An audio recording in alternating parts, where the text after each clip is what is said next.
Okay, so we'll just wait one more minute and then we'll get started. I see there's a lot of Felix Vandergrift logging in. I'm assuming that's my team. If you folks wouldn't mind checking the MAP team meeting and using that login instead.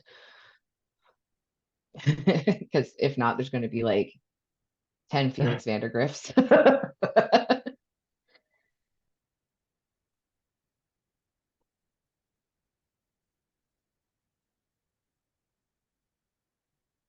Okay. Then I'm going to go back to sharing my screen. Oops. 1 minute, and we'll get started here. I see people trickling in. That's great. Share screen. Okay. All right, so I see people trickling in, so we're going to get started.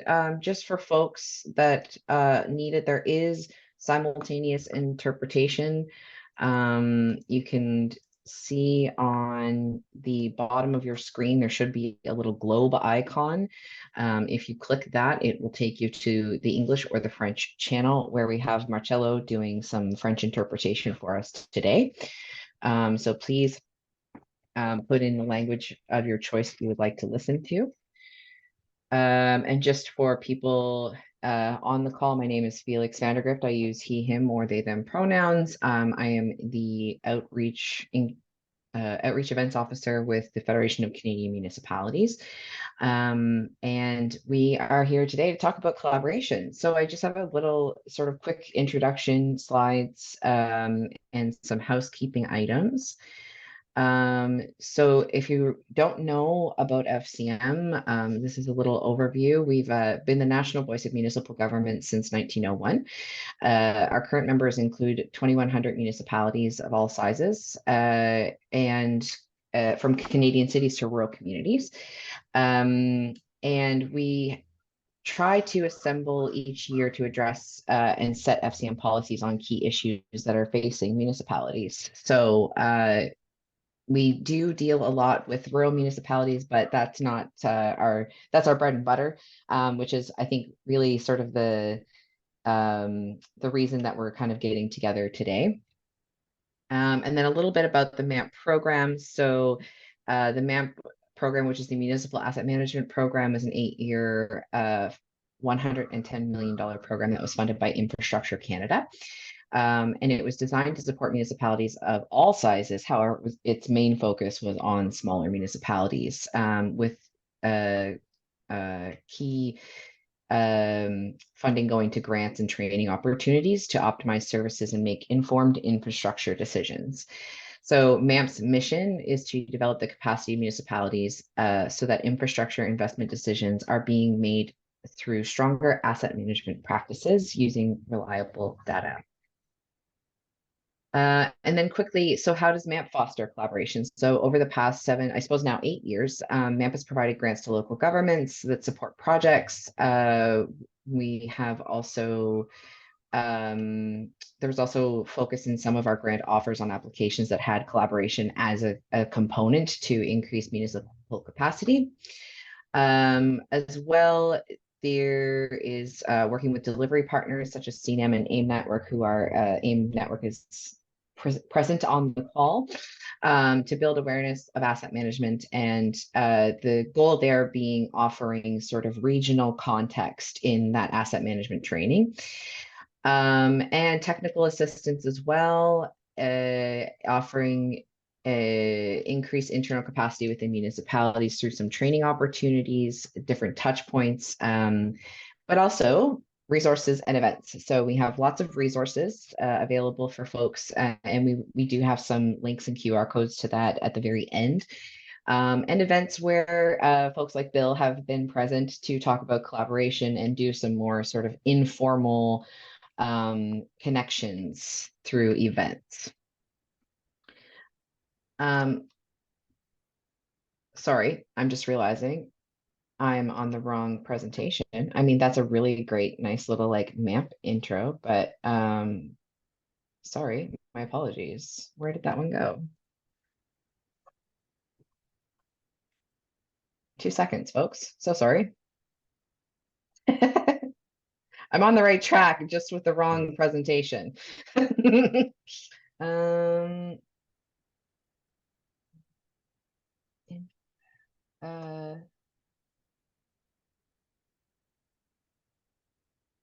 okay, well, technical difficulties. It's not showing up on some of my files in order to share. So now we're in an interesting pickle. So give me 1 minute. See, I jinxed it. I said everything was going smoothly. I shouldn't have done that.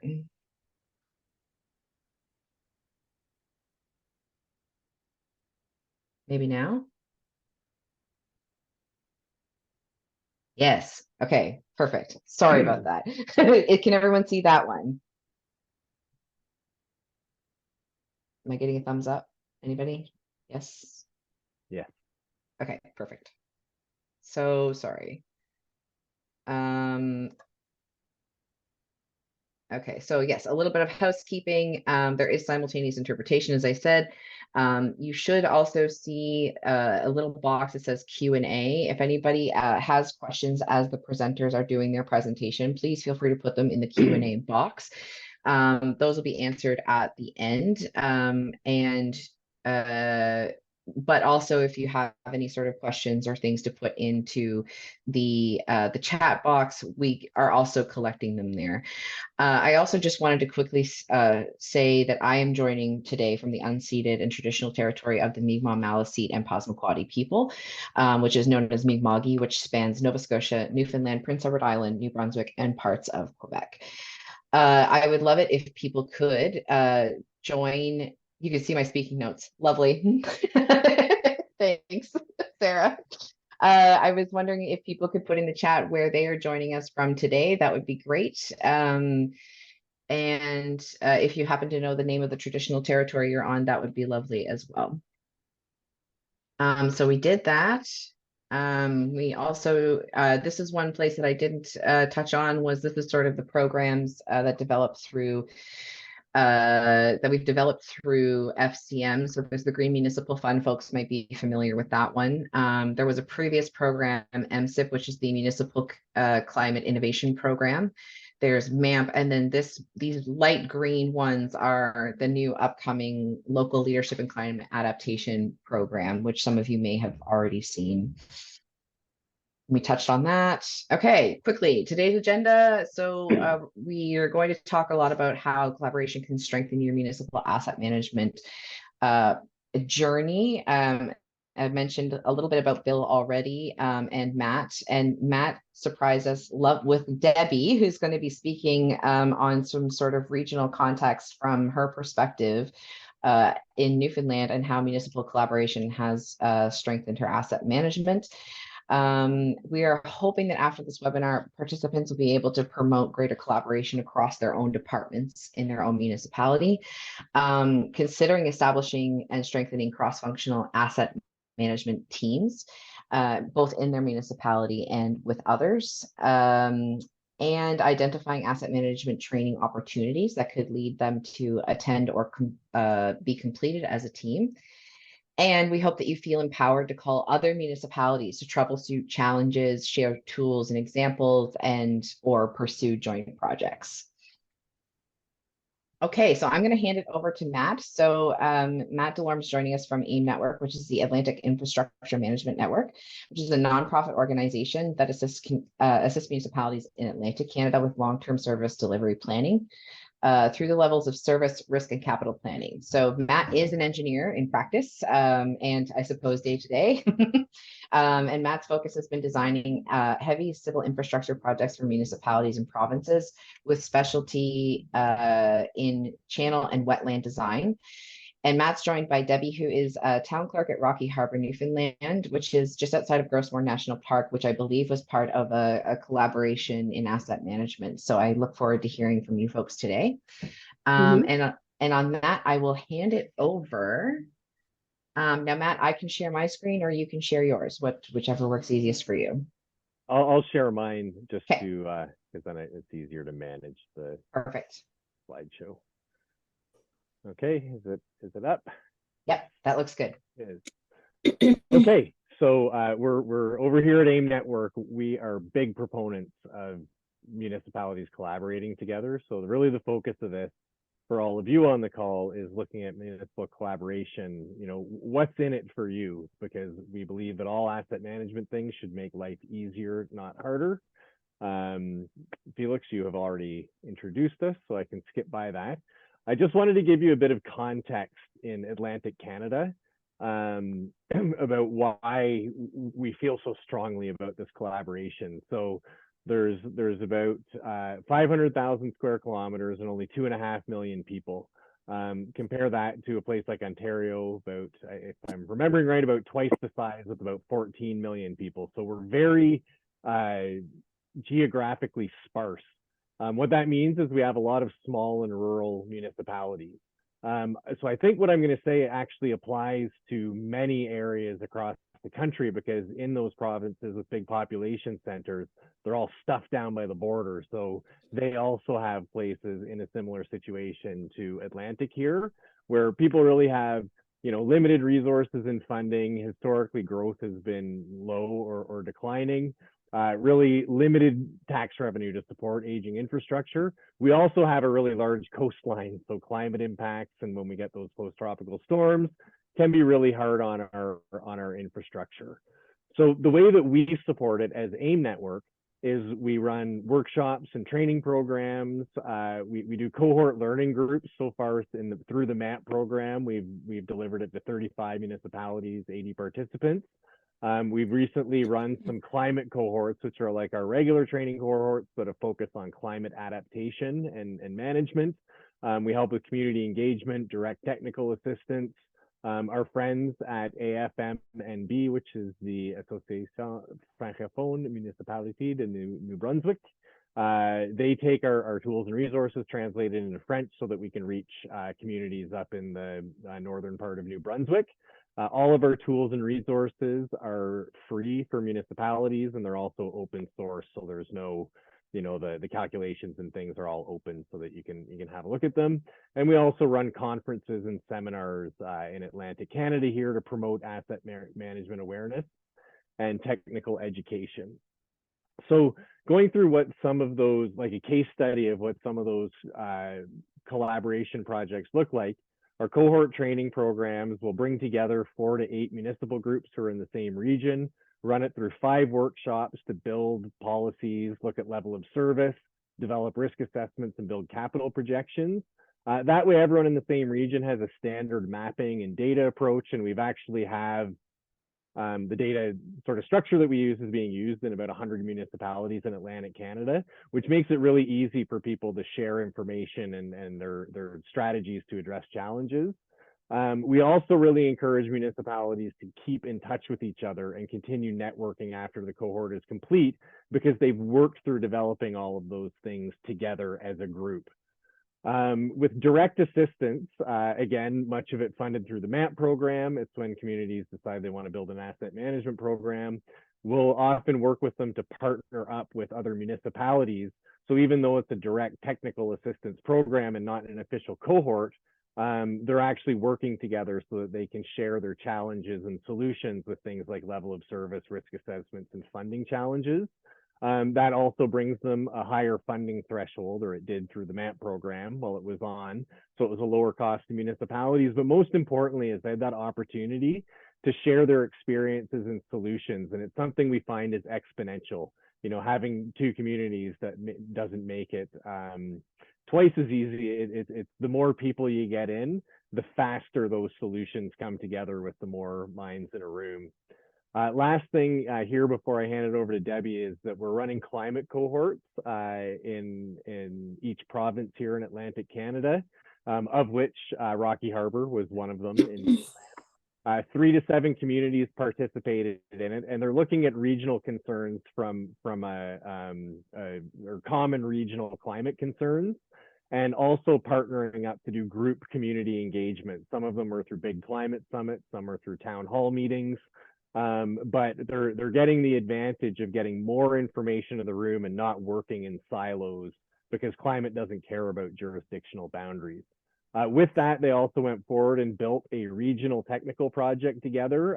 Half of them are doing natural assets and defining levels of service and scoping capital projects. Half of them are doing group climate vulnerability assessments, so using the same PIVC processes, but then individualizing the results for their own communities and having that advantage of talking to each other about what they're facing and how they're going to work with it, and even getting into having joint like emergency management programs together. And ultimately out of it, building a roadmap after it, so that once this project is done in February, they can carry on working with each other. So with that, I thought it would mean more to everyone here rather than speaking from AIMNetwork if we had someone actually at a municipality. So Debbie, I'll pass it over to you and talk about your work with Gross Moor or in the Gross Morin communities over the last, got to be 8 years now. Yeah, for sure. So my name is Debbie. I work with the municipality of Rocky Arbor. We're one of the 7 communities in the, I guess, enclave communities within Gross Moor National Park. We've come together and worked on some asset management through AIMNetwork, developed some policies, data collection, level of service, risk assessment, and capital projections. And wouldn't have been, this wouldn't have been possible without the support that we've gotten through AIMNetwork and FCM funding. We have asset management policies in place, so we know exactly what we need done with our infrastructure. It has allowed us to apply for municipal capital works funding. Excuse me, guys, I'm a little bit nervous there, but I'll keep working through it. We completed the risk assessment on all our assets within our municipalities, and this alone has allowed us to identify, where we're at risk in our community. It has allowed us to apply for capital works. The climate change cohort program, we work with the other municipalities and identify a coastal adaptation plan. This was more feasible because we work together as a group. Wouldn't be possible for us financially to be able to do it. We're just a small community, just over 900 people. Again, this is definitely would not be possible without us being able to collaborate together as a group. So some of the benefits that we come up with through working as a group, the information that carries over through staff changes. We're in the process again now of having a staff change. So the information that's already been collected through the asset management. So I know and I feel confident that when I leave that, or if we have a new staff member come on, we already have the information there. It's, it'll just change, just the name will change and the information will still be there.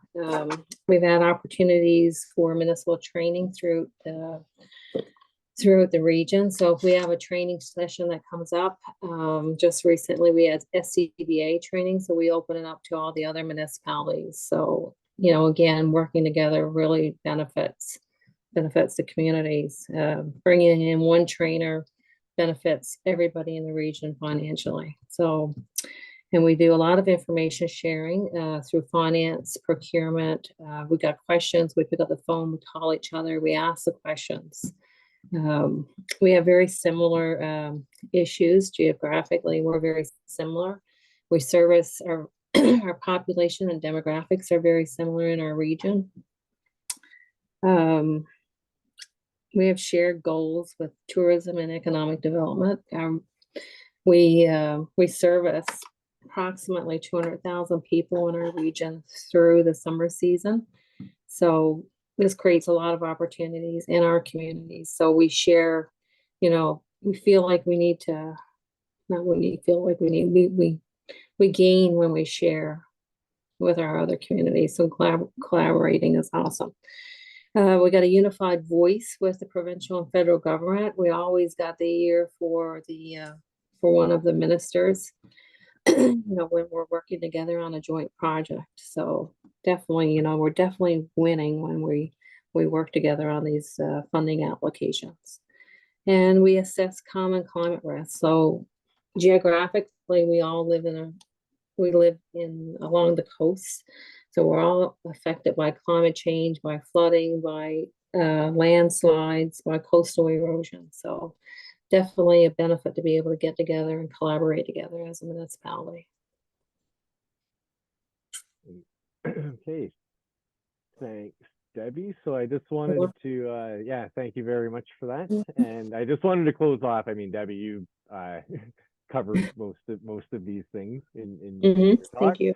But you know, some of the just you know, sort of personal things that you might find benefiting you collaborating as communities is that having that networking with your peers, you can kind of see that you're not alone in your challenges. Exactly. And you know, being able to share, actually, Debbie, you talked about sharing data, processes, tools, and resources. Essentially, like, you know, I think coming from both of us here in this presentation, your life will get easier by going through to the effort of collaborating with your neighboring municipalities. And Bill's going to talk next, and we'll give you even some more examples of that. And I just wanted to close off here with a quote that Robert Hughes, he was the CAO of Stratford and a past AIMNetwork director, said something a couple of years ago that's always stuck with me, and I always bring up within these. And he said, one of our goals as AIMNetwork should be to support the idea that the first call by a municipality with a problem should be to another municipality. And we always try to support that. So, and that's it. And I will pass it back to Felix, our coordinator here, to carry on. Perfect. Thank you. Yeah, that was really great. And Debbie, no need to be nervous. You did fantastic. It was really it's really good to hear from municipalities that are doing this. And I'm sure there'll be questions at the end for you and for Matt. So I'm going to now just let's see if I can do this right this time. Hopefully you don't see speaking notes. You just see Bill. I'm going to say, I see a nod. Okay, good. So our next speaker is Bill Dakin. He's joining us from Strathroy Caradoc in Ontario. Prior to his work in the public sector, he spent many years in financial services in the retail industry. His combined knowledge of both public and private sector is something he brings to the world of municipal finance. Bill and his family spent a year living and working in Bolivia in South America, and their time there was spent working with youth and training youth workers. Bill has continued to help out in other countries and on a more short-term basis. So Bill and the team at Strathroy Caradoc were recently involved from 2018 to 2021 with FCM's we call it Big M, but it's Building Inclusive Green Municipalities, which I think Bill is going to talk on in the Eastern Cape of South Africa.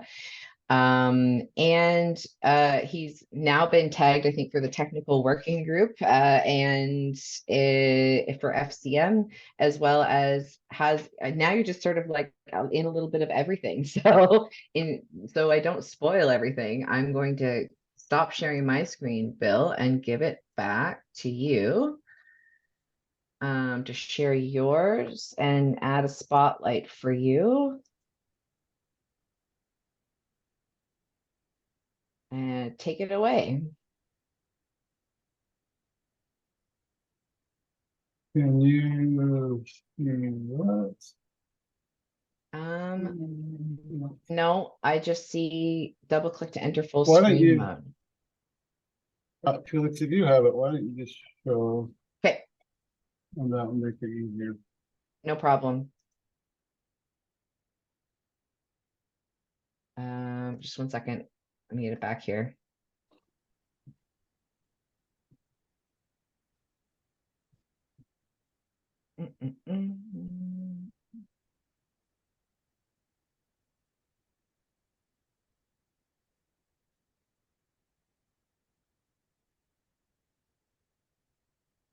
There.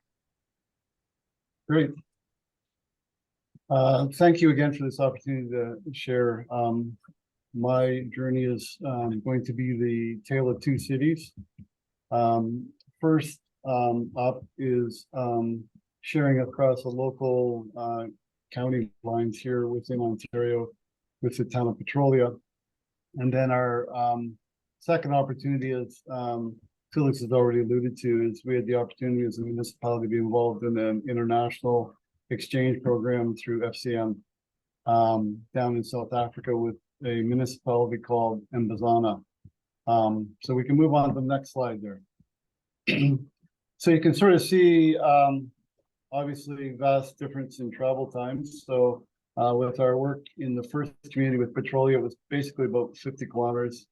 We could drive that in about 37 minutes, or if I was eager, I could probably walk it in about 11.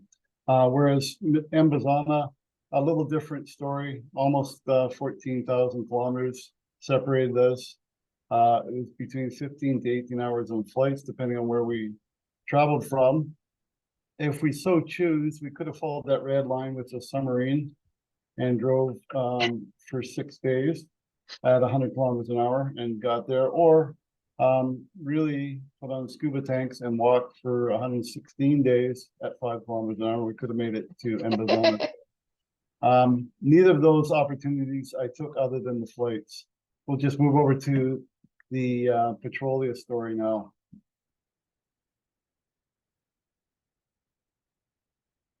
So this is with several other municipalities within our region here in Middlesex, Lambton County. So we worked with Brook Elphinston, the city of Petrolia, the town of Petrolia, ourselves, and the town of Warwick.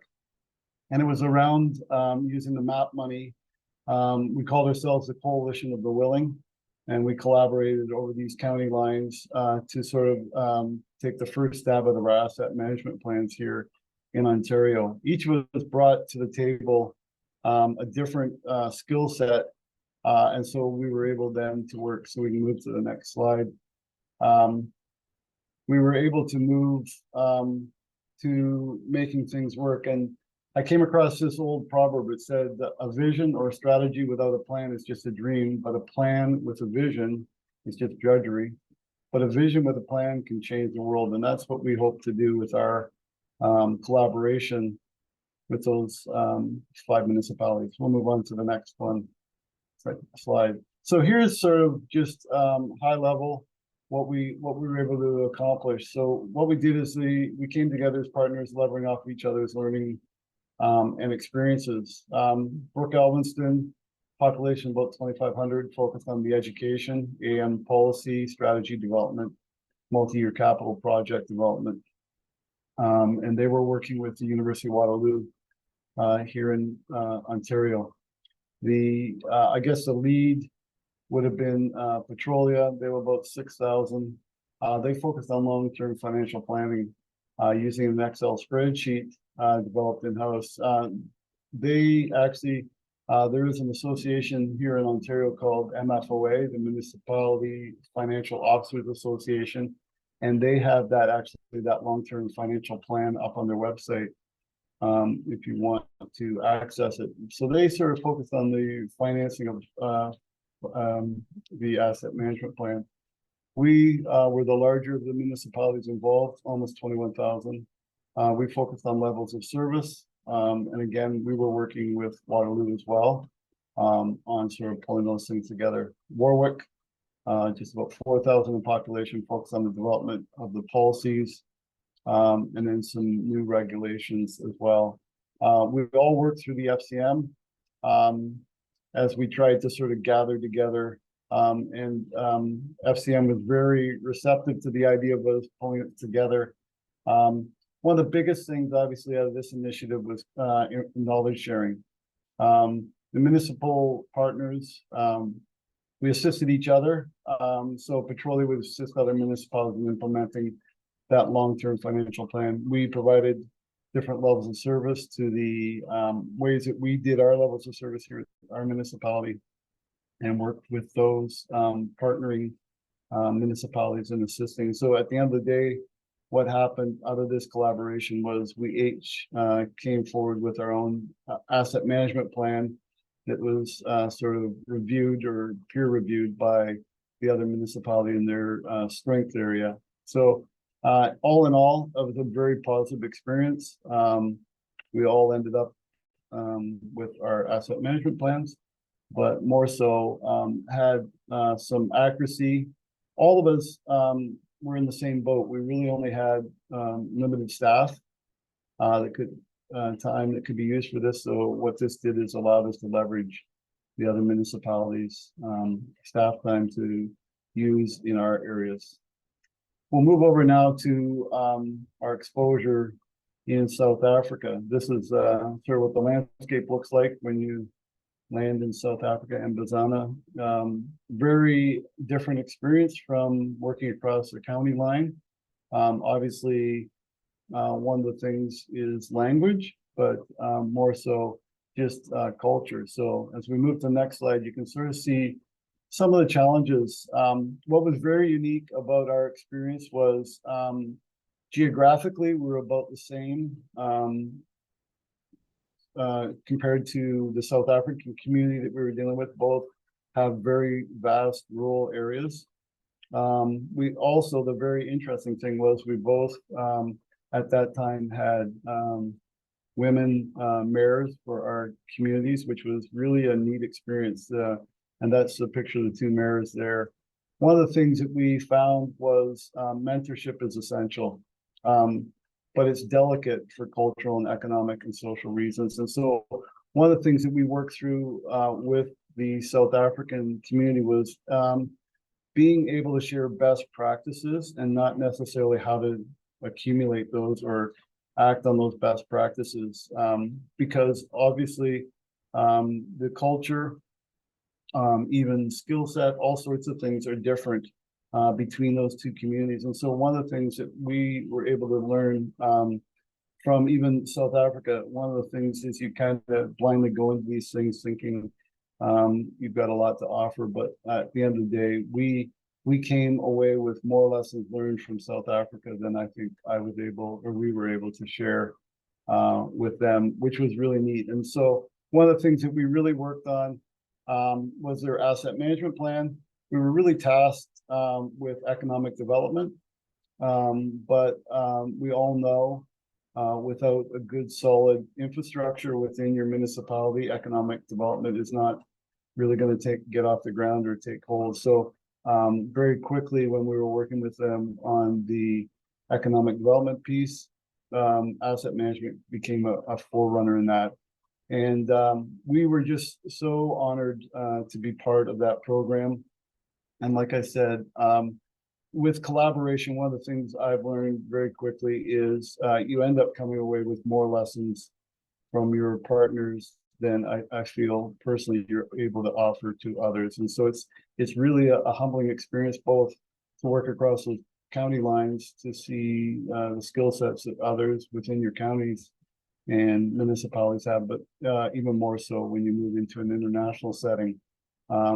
The lessons learned, we're still meeting, although the program is shut down. We probably converse with South Africa at least once or twice a month on different issues. And I would echo what Matt said, that typically if you've got a problem, your first phone call should be to another municipality. And sometimes that other municipality might be on the other side of the world, because we've been able to pick up a lot of those things from Botswana. So I just want to thank you again for the opportunity to share some of the things that we've done with FCM and in collaboration with other municipalities. So really appreciate the opportunity. Thank you.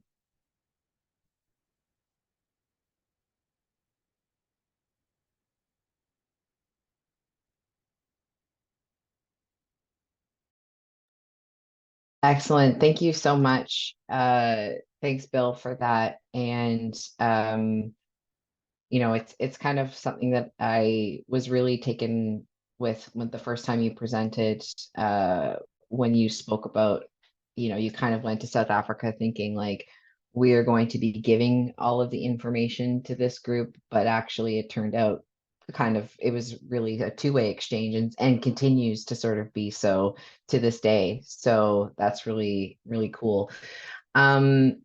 So we now have about 15 minutes for questions, and I'm looking to attendees to sort of put their questions either in the chat or in the Q&A.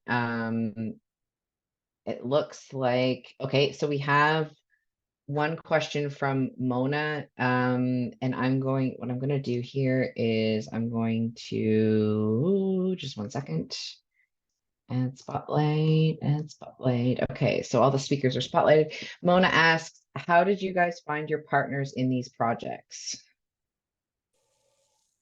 So I will leave that to the speakers to answer.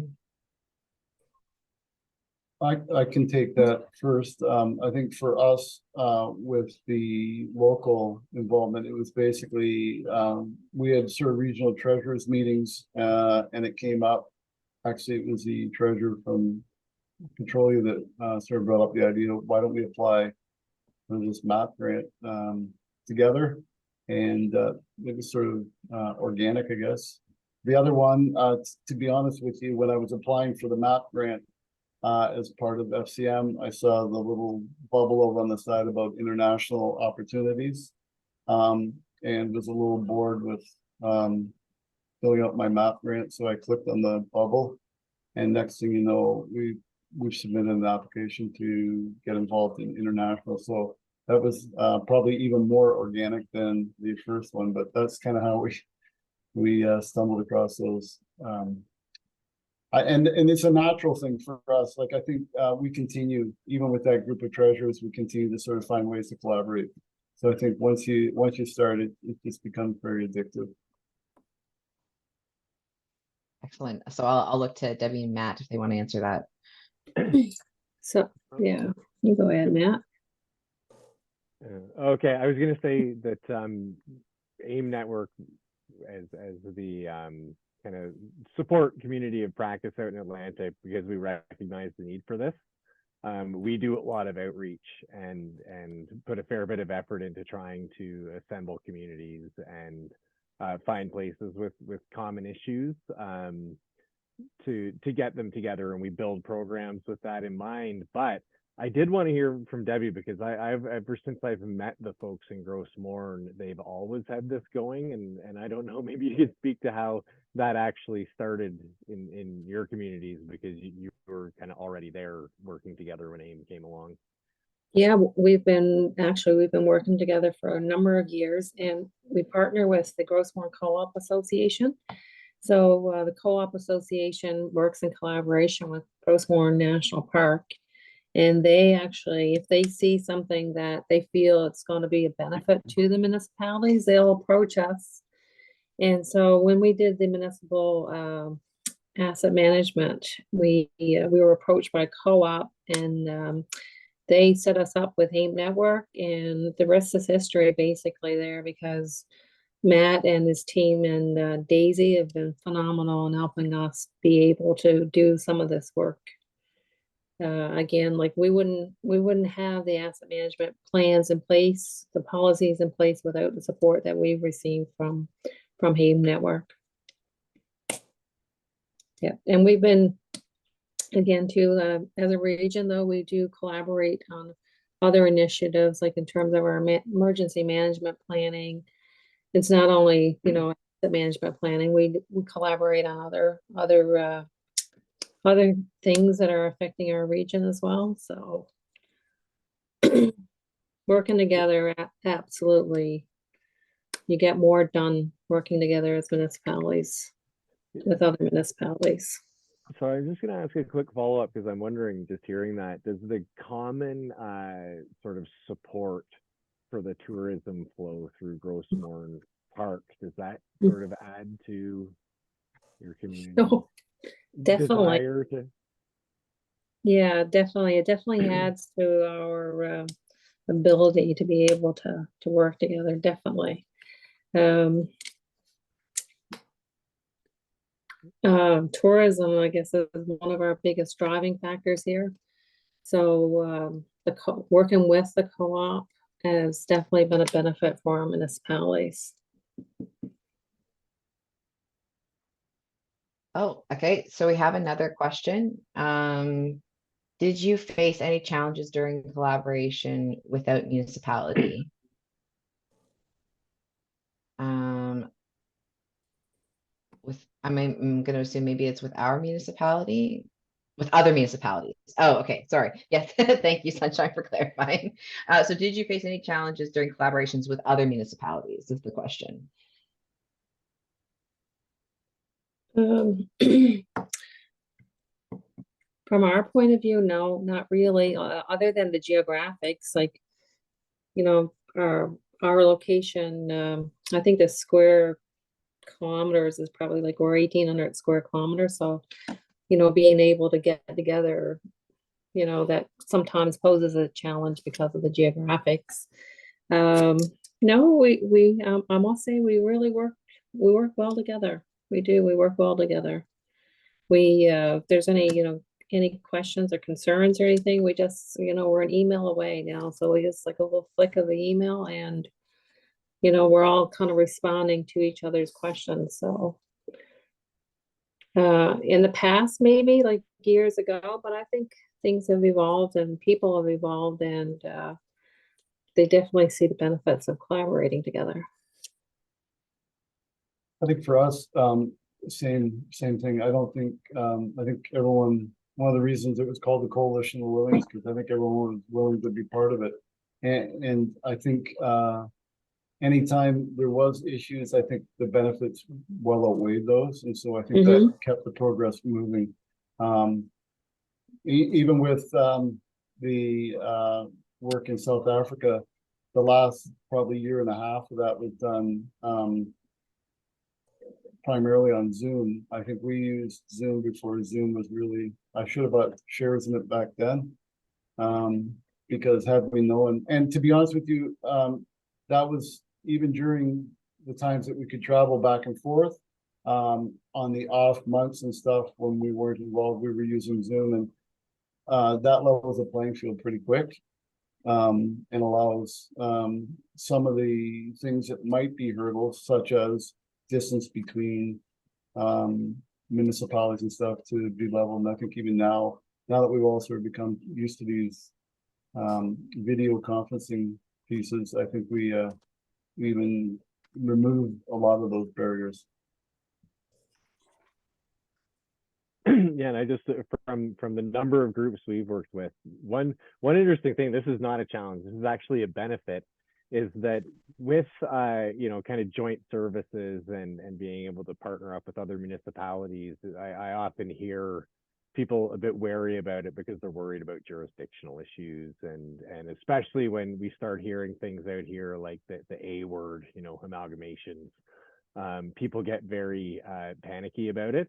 One good thing about this, as Bill put it, the Coalition of the Willing, because it's just you know, voluntary for the good of the communities, you don't tend to run into those situations, and everyone gets to retain their unique identities and sort of come to the table with their own terms. And we actually notice an absence of some of those issues that we've seen when there's been actually like mandated collaboration, whether it's, you know, from a provincial level or elsewhere.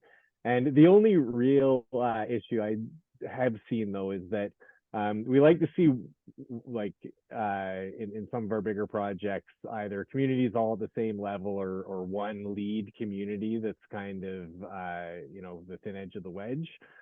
Sometimes if that lead community is much stronger in whatever effort it is, we have seen sometimes that the other communities, for lack of a better term, kind of drift off to the sidelines. And that's something we do watch out for a bit, is that making sure everyone's invested and involved to the same extent to get the most out of it. And it doesn't really impact the goals, but sometimes there might be someone who's getting less of an impact than they could.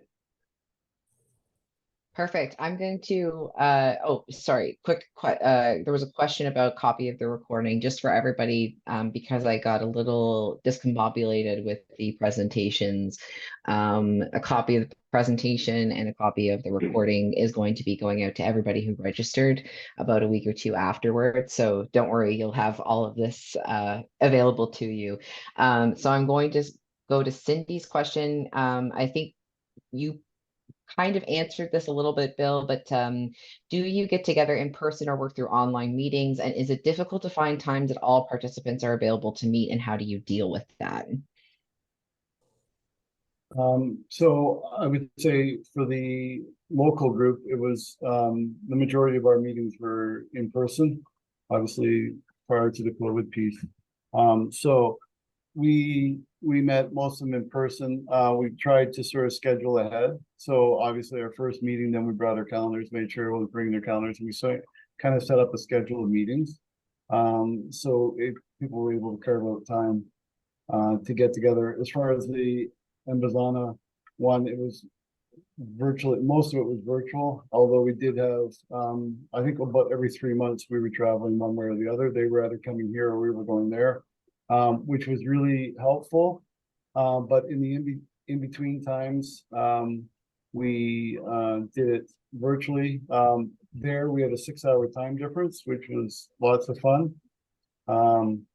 But we worked around it. And I think going back to Matt's comment, I think if people are willingly involved in something not conscripted, it's amazing how much a lot of what we would think are challenges, such as, scheduling, all those kinds of things, you're seeing value for after every meeting.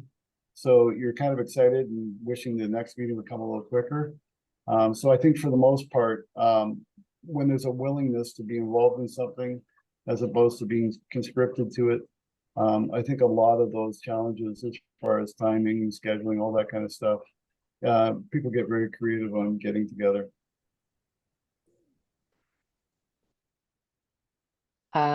Excellent. So I'm going to go to Lem's question for Matt and Debbie. Who is responsible for operational cost of this collaboration group? And do you have a cost sharing formula for this? I can jump on that one, Debbie, because it'll be common for all of our cohorts, including yours. So yeah, when we put them together, a huge part of this is support from FCM. We do a lot of the cohort projects and the climate projects and those training efforts have been through the MAP partner program, because AIM is a delivery partner. So I tell you, it could not have happened in Atlantic without FCM support. For the remaining contribution, it's essentially just split up evenly between the communities that are participating. So that's why we do look for a robust number of groups to get together. However, I will say this is that once we get some of those structures put up, the communities can work together without a heavy cost load, because our goal as a training and education organization is to leave the skills with the municipalities, so then it's just their staff time putting in to get together and meet and chat afterwards. Awesome. There's another question here from Sarah. Do you find there's one municipality or individual that spearheads collaboration efforts, or is the responsibility spread pretty evenly across all collaborators and everyone steps up? Wondering how important it is to have like a single champion to get things going.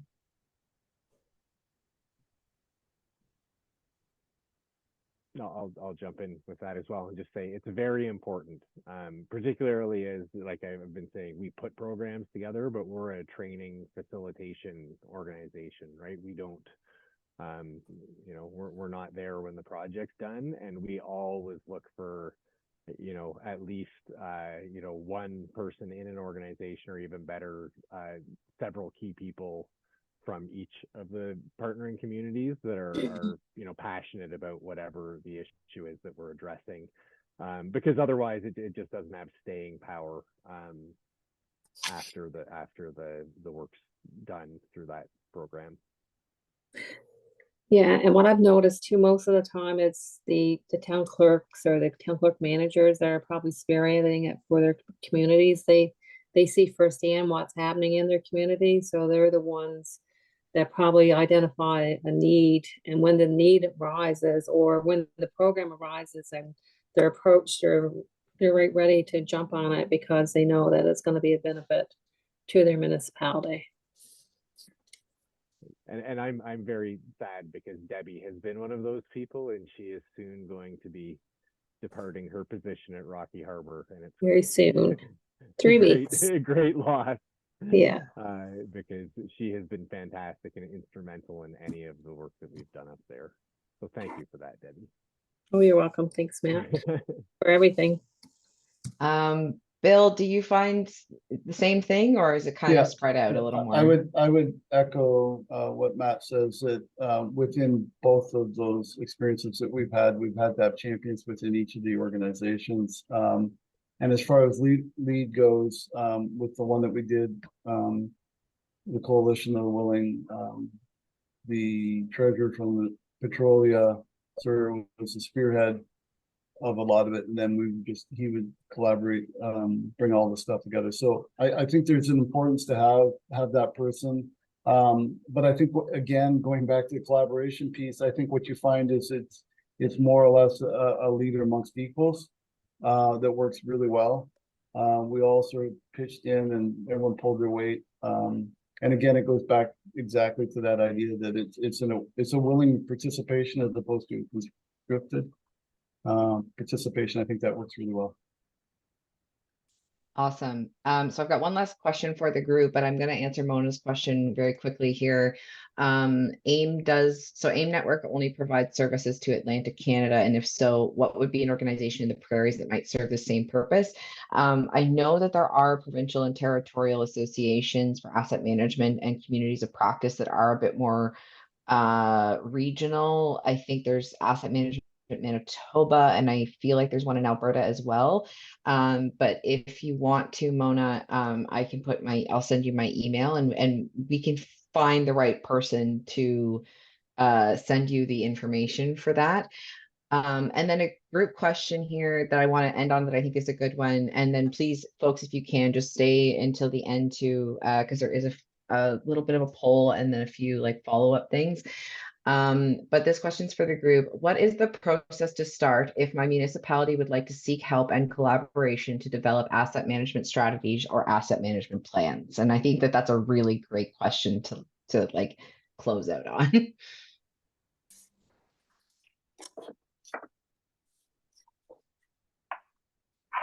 I guess I can take a stab. So for us, I think it was a matter of just realizing that we needed help.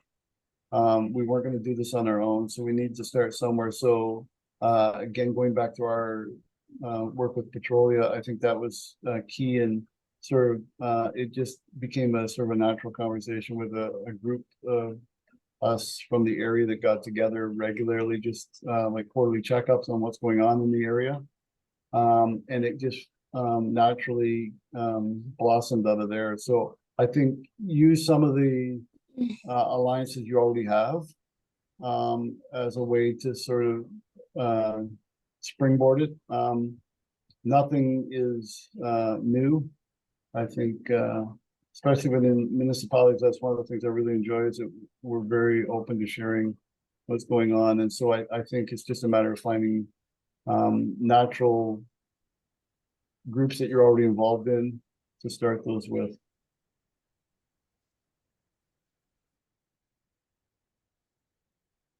Excellent, thank you. So I'll pass that over to Matt and Debbie to answer if you'd like. So if you're gonna start getting, you're gonna start on collaboration for an asset management plan or an asset management strategy, where to start?